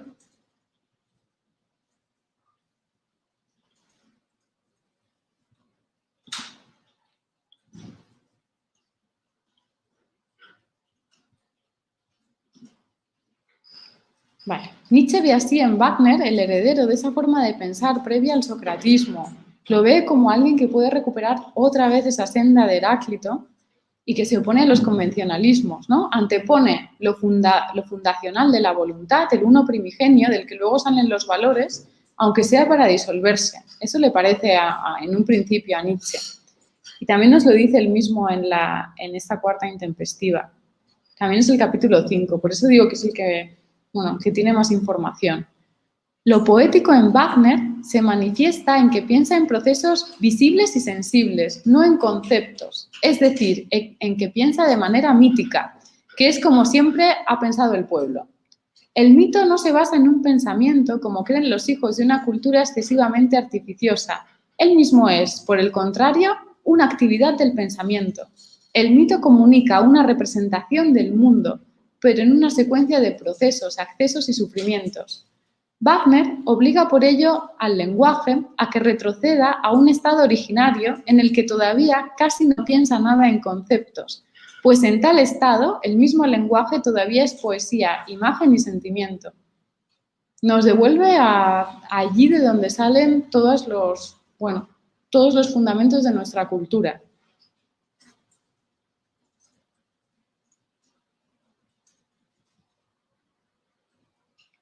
A lo que tiene el lenguaje de manifestación de esa creación, ¿no? Cuando, digamos, la palabra es todavía nueva y no es un convencionalismo que nos cae como una losa heredado por la tradición.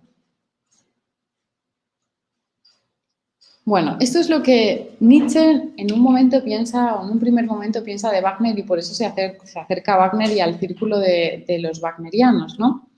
Sin embargo, en realidad Wagner estaba muy lejos de esa mentalidad que Nietzsche defiende en algunos puntos, ¿no? Y como decía antes, en esta cuarta intempestiva, que si la leéis entera veréis que es muy aduladora de cara a Wagner, aún así hay algunas ideas que se oponen un poco, ¿no?, al proyecto de Wagner.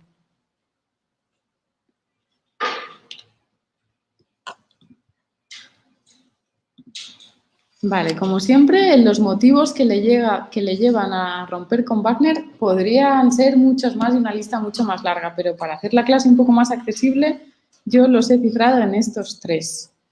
Lo primero es que la música en realidad no puede adoptar la forma del fondo dionisiaco, que es algo que él mismo se va a criticar a sí mismo luego en el nacimiento en su segunda época, Humano demasiado humano y en adelante, respecto del nacimiento de la tragedia.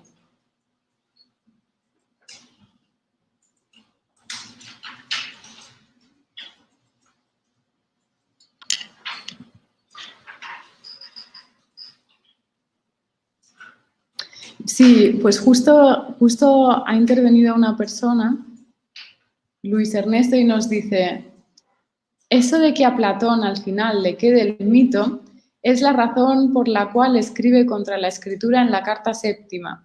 De ahí que utilizara la forma del diálogo para sus escritos. Desde luego, sí, la carta séptima de Platón, no sé si la habéis leído, pero es muy, muy, muy recomendable.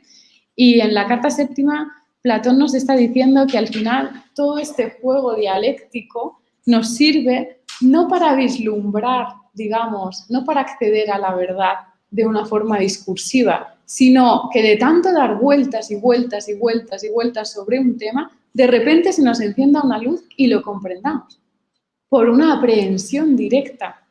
Tendría que recordar cómo es el término técnico, pero creo que era así, una aprehensión directa, no discursiva. Entonces, por eso decía que la interpretación de Nietzsche sobre Sócrates y sobre Platón, bueno, yo la tengo que explicar así porque es su interpretación, ¿no? Y en un curso de Nietzsche es necesario.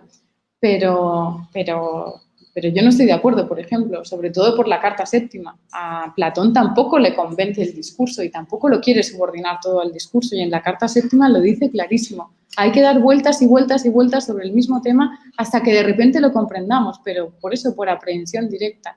No porque nos encaje lógicamente y quede todo muy bien cerradito, ¿no? Como en la Ilustración.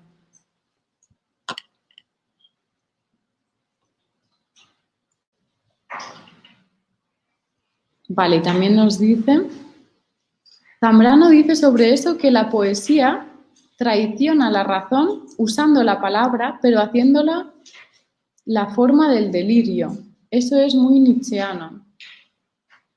Claro, el tema de que al final solo tenemos la palabra para expresarnos, pero hay que ir con cuidado con cómo se toma, ¿no? Por eso decía que es un arma de doble filo. Vale.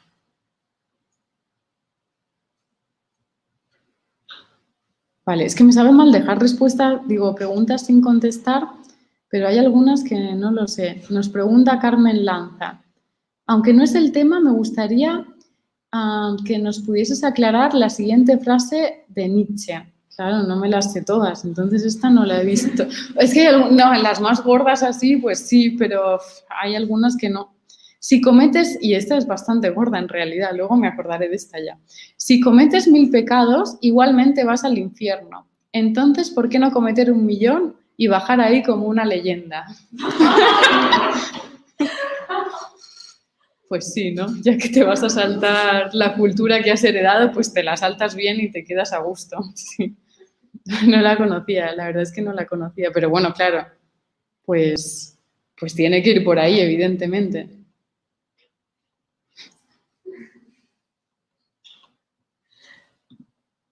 Vale. También Luis Ernesto nos dice, una vez alguien nos dijo, si no hay amigos, no hay amistad. Nos provocó risa, pero luego pensé que se refería a que para saber qué es amistad es intuitivamente a través de quienes son amigos. Sí, justo eso de lo que estábamos hablando, exacto. Primero pasa y luego si acaso lo puedes explicar con palabras, pero primero pasa, eso desde luego. Si no ha pasado, ¿qué narices te estás explicando con palabras, no? Que eso también sería la crítica que le podríamos hacer a la Ilustración, como por ejemplo con el imperativo categórico. Eso no ha pasado. Entonces, ¿de qué estamos hablando realmente? Si es que estamos hablando de algo. Esa sería la pregunta. Bueno, entonces, lo primero, la primera, digamos, escisión entre Nietzsche y Wagner. Evidentemente el tema de la música, ¿no? La música para Wagner y para Nietzsche también al principio era, y para Schopenhauer, es el instrumento que nos permite acceder a ese fondo primordial. En estos momentos, Nietzsche ya había escrito sobre verdad y mentira en sentido extramoral. De ahí viene que no esté muy convencido ya de lo que está diciendo. Ya se había desviado del pensamiento, de su primer pensamiento en el nacimiento de la tragedia. En Sobre verdad y mentira en sentido extramoral, que también es un libro muy corto y muy recomendable, defiende el carácter puramente convencional del lenguaje, ¿no? Que es así, pero podría ser de otro modo. Que al final los conceptos los construimos un poco, bueno, no diré sí, a nuestro antojo, desde luego al antojo de alguien que luego, cuya visión se populariza. Como hablábamos el otro día, ¿no? De los finlandeses y sus palabras para referirse a la nieve que está en el paisaje, y hay una y otra, una más gruesa, una más fina. Eso ya depende de cómo construyamos nosotros la realidad con nuestros conceptos. Entonces, claro, para él, después de escribir sobre verdad y mentira en sentido extramoral, ya no le parece que puede haber algo así como un lenguaje universal musical, ¿no? Que nos permita o que nos ponga en contacto con el fondo dionisiaco. Eso es imposible porque todo es pura convención y la música no se escapa a ello. Eso es hacer metafísica al final. Eso le critica no solo a Wagner, también se lo critica a sí mismo y a Schopenhauer de paso también.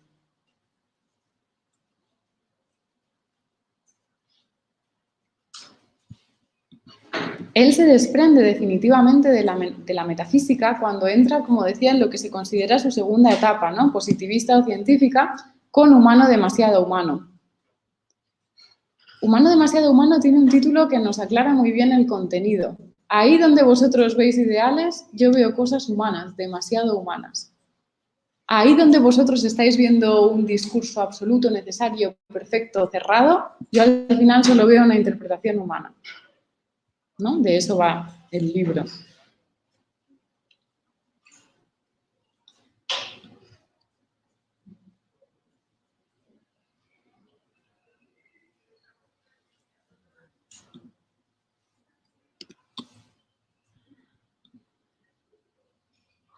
Vale, cuando nos habla de humano demasiado humano en Ecce Homo, es muy importante porque va a mencionar a Wagner en varios lugares de este capítulo. Y precisamente exhibe humano demasiado humano como un choque de espadas con el Parsifal de Wagner. Es decir, Wagner y Nietzsche eran muy amigos, ¿no? Y Nietzsche era fanático de Wagner o estaba en el círculo de wagnerianos. Imaginaos, estaba cuando se puso la piedra fundacional en Bayreuth. Entonces, en un momento, él ya se desprende, ya estamos bueno, lo empieza a escribir en el 76, del 76 al 78, y Humano demasiado humano, para él le parece el punto de ruptura con Wagner, ¿no? Wagner siempre le enviaba los libretos de las óperas que hacía y le envía el Parsifal. Entonces, a él eso le parece, como se decía, como un choque de espadas, ¿no? Como que de repente dos concepciones muy diferentes y irreconciliables, bueno, se enfrentan. Él está a punto de marcharse de Basilea, ¿no? Como decía, de romper con la universidad. Nos dicen, esto es el Ecce Homo, aunque hable de humano demasiado humano. Humano demasiado humano, ese monumento de riguroso autocultivo con el que puse fin de modo abrupto a todo cuanto de patraña superior, de idealismo, de bello sentimiento, bueno, se le había parecido. Cuando por fin tuve en mis manos el libro terminado, eso lo pone aquí lo del enfermo, para profundo asombro del enfermo de gravedad que yo era entonces, ¿os acordáis? Tenía muchos dolores de cabeza y Peter Gast estaba escribiendo mientras él dictaba.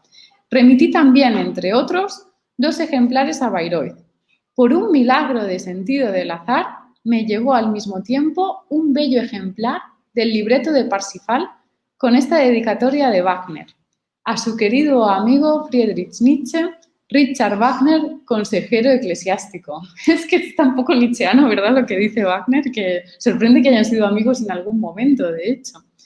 Este cruce entre los dos libros, en este cruce, me pareció oír en ello un ruido ominoso. No sonó como si se cruzasen espadas. Sea como fuere, ambos lo sentimos así, pues ambos guardamos silencio. Pues luego Nietzsche critica Wagner critica humano demasiado humano. Bueno, y Nietzsche tampoco se queda corto, ya lo hemos visto, Nietzsche contra Wagner, en fin. Vale. Otra cosa que no le cierra a Nietzsche de Wagner es el carácter alemán de la empresa wagneriana. Hemos dicho antes que para Nietzsche Wagner tenía que ser aquel que trajera a la contemporaneidad lo que significaba la tragedia en la época de los griegos, es decir, un conocimiento que sirve para todos los hombres. Ahí es un poco como Schopenhauer, porque piensa que es una verdad que se revela a todos los hombres, pero bueno, es lo que piensa él. Entonces, para Nietzsche el conocimiento del fondo dionisiaco, ¿no?, ese poder constitutivo e irracional del mito, no pueden ser propiedad de un pueblo en concreto, sino que es una experiencia universal, que traspasa fronteras. Para Nietzsche, entonces, que Wagner utilice la mitología de las sagas germánicas es simplemente su forma concreta de expresar ese conocimiento, pero no se limita ni mucho menos a esa nacionalidad. Igual que el saber de los griegos nos vale a nosotros también, no solo a los griegos, ¿no? Eso era el objetivo que tenía Nietzsche. Más adelante se da cuenta de que lo que Wagner perseguía era en realidad un arte alemán, es decir, su proyecto es muy nacionalista. Lo que quiere es ser, y además uno también se plantea, y no lo había visto Nietzsche antes, cuando en 1874 está diciendo que Wagner no admite a los judíos, ¿no? Es decir, a ella se nota que ni a los judíos ni lo que viene de lo que se llaman las culturas latinas, ¿no? En el sentido de italianos, franceses, es decir, no veía ya que pues muy cosmopolita no es, ¿no? Al menos en su pensamiento. Entonces, se da cuenta de que Wagner lo que quiere es el sueño de un gran arte alemán que sea capaz de definir el ser alemán y distinguirlo frente a lo extraño, ¿no? Sobre todo a los semitas, es decir, al pueblo judío y a los latinos. Por eso, claro, se le considera a Wagner, no sé si lo sabíais esto, que era precursor, o se le considera precursor del nazismo. Y de hecho a Hitler le encantaba escuchar las óperas de Wagner y también le gustaban mucho los festivales de Bayreuth. Lo cual no quita que a uno le pueda gustar la ópera de Wagner, porque al final la obra y el autor, pues yo creo que hay que diferenciarlo, ¿no? Igual que se hace también con Heidegger, por ejemplo. Pero bueno. Entonces, en Bayreuth al final no es simplemente aquel lugar en el que va a volver a emerger la tragedia clásica, en el que se va a recuperar el saber trágico de los griegos, sino que es una empresa que no se puede disociar de una política muy nacionalista alemana. Y esta fue una de las principales razones por las que Nietzsche, cuando asistió, lo que os decía, al estreno del Anillo del Nibelungo, que son 4 óperas, no se queda a presenciar toda la tetralogía, solo se queda las 2 primeras y, de hecho, luego las que se van a estrenar se las pierde porque no lo soporta. Es decir, ve ahí una concentración de, bueno, de alemanes regodeándose en el ser alemán, ¿no? Y no lo soporta. No lo soporta porque él es justo lo contrario. Él es que lo más contrario que puede haber quizá al nacionalismo es pujar por lo idiosincrático, que va al individuo. Entonces, no nos podemos definir en base a un grupo, eso ya va en contra de nosotros mismos. Este movimiento no le puede resultar o no le puede parecer bien a Nietzsche de ningún modo. Nos dice también en el Ecce Homo. Uy, que lo ponga también en el otro. Ah, ya lo tengo. Los comienzos de este libro, está hablando otra vez de Humano demasiado humano, se sitúan en las semanas del primer festival de Bayreuth. Una honda extrañeza frente a todo cuanto allí me rodeaba es uno de sus presupuestos. ¿Dónde estaba? No reconocía nada, apenas si reconocía a Wagner. ¿Qué había pasado? Se había traducido a Wagner al alemán. El wagneriano se había apoderado de Wagner. El arte alemán, el maestro alemán, la cerveza alemana. Nosotros, los ajenos a todo aquello, los que sabíamos demasiado bien a qué artistas refinados, a qué cosmopolitismo del gusto se remite en exclusiva el arte de Wagner, no según Wagner, desde luego, estábamos fuera de nosotros mismos al reencontrarnos con Wagner engalanado con virtudes alemanas. Y luego sigue hablando del público y dice: no falta ningún engendro entre ellos, también a veces los llama chusma, ni siquiera el antisemita, para que veáis cómo Nietzsche en realidad es muy, muy antisemita. Dice: pobre Wagner, ¿dónde había caído? Si al menos hubiese caído entre puercos, pero entre alemanes. Sí, entonces, pues, ahí es el momento en el que rompe, pone una excusa, se va de Bayreuth y ya acaba la relación con Wagner. Uy, esa es la última cita. Vale, nos queda una cosita que digo muy rápido y por fin un día al menos voy a acabar un autor.